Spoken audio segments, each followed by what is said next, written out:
Esta geração não passará. Assim como foi nos dias de Noé, também será nos dias do Filho do Homem. Antes de começar o estudo, eu gostaria de fazer uma oração. Pai, eu sei que sou humano, sujeito a falhas, por isso prefiro orar o que está na Sua palavra, que é infalível. Assim, eu oro Colossenses 3, 15 a 17. Que a paz de Cristo seja o juiz em nosso coração, visto que nós fomos chamados para viver em paz como membros de um só corpo, e sejamos agradecidos. Habite ricamente em nós a palavra de Cristo, ensinando e aconselhando uns aos outros com toda a sabedoria, cantando salmos, hinos e cânticos espirituais com gratidão a Deus em nosso coração. Tudo o que fizermos, seja em palavra ou em ação, façamos em nome do Senhor Jesus, dando por meio dele graças a Deus Pai. Pai, que cada um de nós possa reconhecer em humildade que há muito sobre este tema que se encontra encoberto, oculto ao nosso entendimento, mas que possamos agir com nobreza e checar as Escrituras para conferir todas as coisas, a fim de reter tudo aquilo que for bom. Em nome de Jesus, eu oro. Amém. Há muitas informações a serem estudadas nessa declaração, principalmente se considerarmos o contexto em que foi dita. Interrogado pelos fariseus sobre quando viria o reino de Deus, Jesus lhes respondeu: Não vem o reino de Deus com visível aparência, nem dirão, ei-lo aqui ou lá está, porque o reino de Deus está dentro de vós. A seguir, dirigiu-se aos discípulos: Virá o tempo em que desejareis ver um dos dias do Filho do Homem e não o vereis. E vos dirão, ei-lo aqui ou lá está. Não vades nem o sigais, porque assim como o relâmpago fuzilando brilha de uma à outra extremidade do céu, assim será no seu dia o Filho do Homem. Em Lucas 17, 20, Jesus é interrogado pelos fariseus sobre o tempo quando veriam o reino de Deus. Ele respondeu: O reino de Deus não vem de modo visível.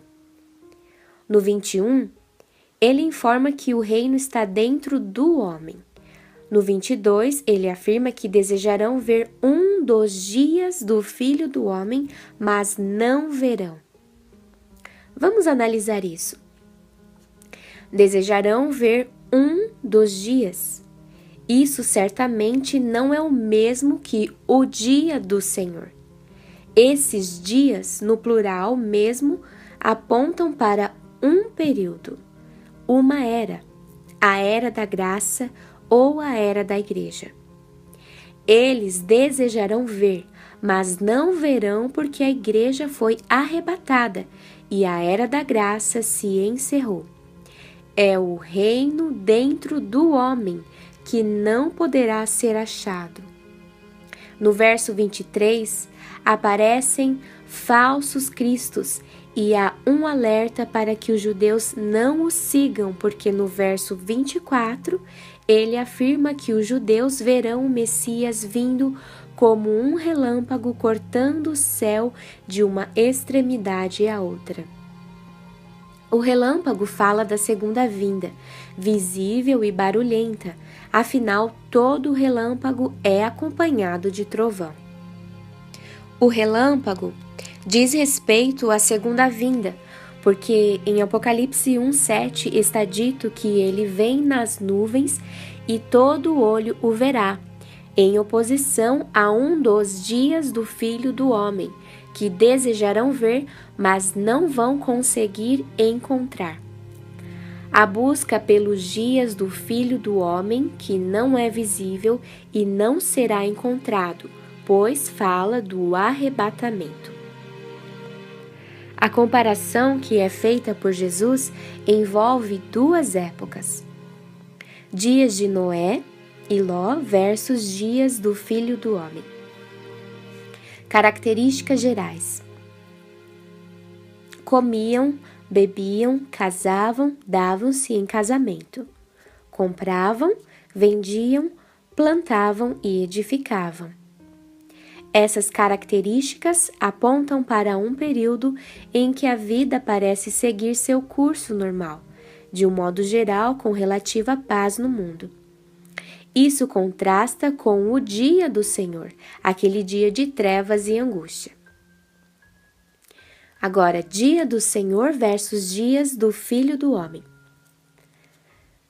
Ai de vós que desejais o dia do Senhor.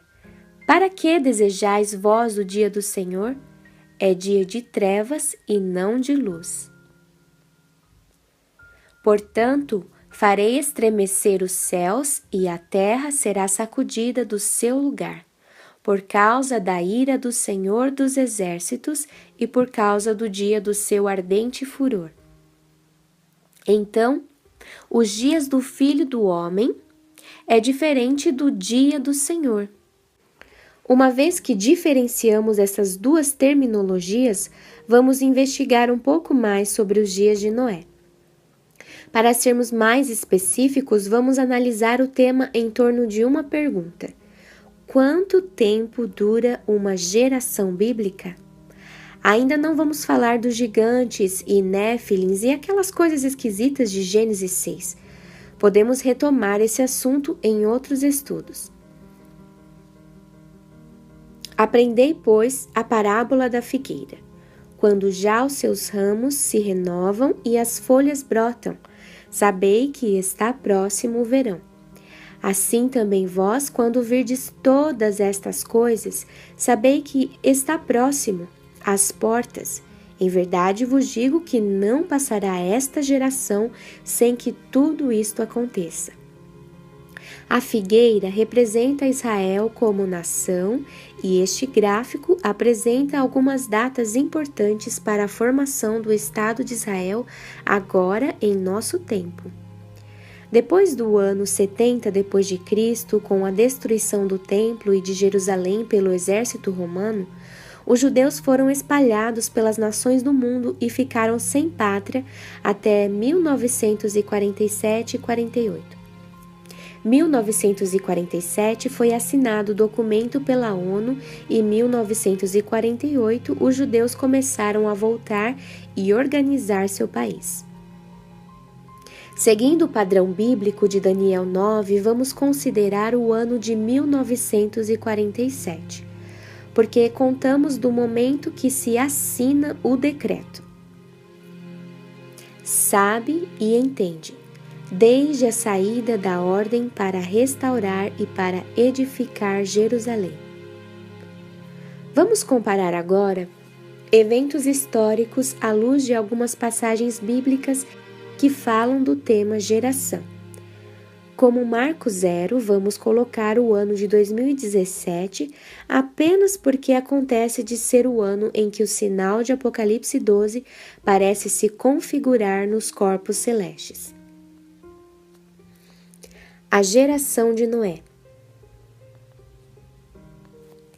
Então disse o Senhor: o meu espírito não agirá para sempre no homem, pois este é carnal, e os seus dias serão 120 anos.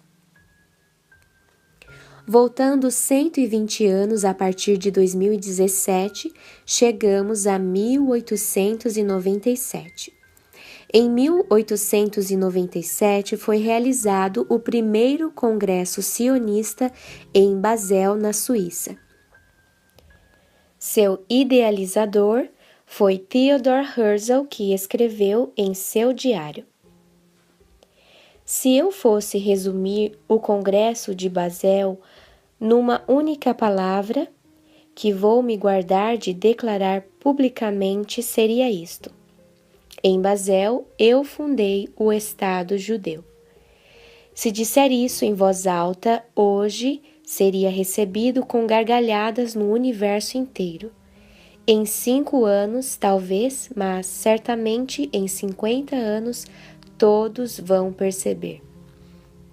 Então, em 1897, as primeiras folhas da figueira começaram a brotar e Jesus disse que não passaria essa geração. Aplicando a geração de Noé 120 anos, chegamos a 2017.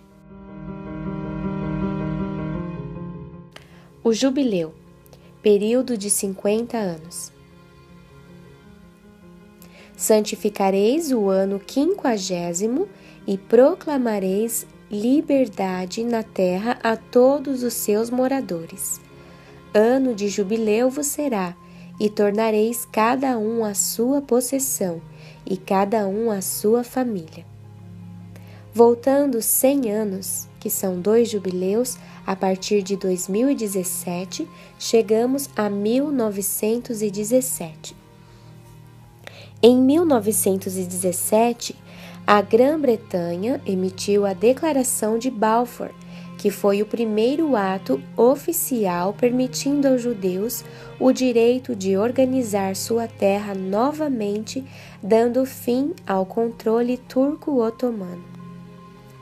Voltando 50 anos, que é um jubileu, a partir de 2017, chegamos a 1967.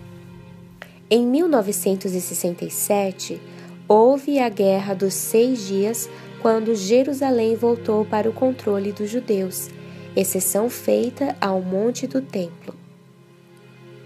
A geração de Davi. Os dias da nossa vida sobem a 70 anos, ou em havendo vigor a 80. Neste caso, o melhor deles é canseira e enfado, porque tudo passa rapidamente e nós voamos. Para o salmista, uma geração dura 70 anos, podendo chegar a no máximo 80 anos. Como nosso marco zero é 2017, o 80 não se aplica a nada. Já o 70... Voltando 70 anos a partir de 2017, chegamos a 1947. Como já comentamos, esse foi o ano quando a ONU assinou o documento autorizando a formação do Estado de Israel. Vamos para outros dados interessantes nesse gráfico. 1897 a 1947 é igual a um jubileu, 50 anos exatamente como Theodor Herzl declarou. 1917 a 1967 é igual a um jubileu, lembrando que jubileu marca o retorno à possessão. 1897 a 1947 é igual a 50 anos. Um jubileu passou. 1917 a 1967 é igual a 50 anos. Um jubileu passou. 1897 a 1967 é igual a 70 anos. Uma geração passou. 1947 a 2017 é igual a 70 anos. Uma geração. Será que vai passar?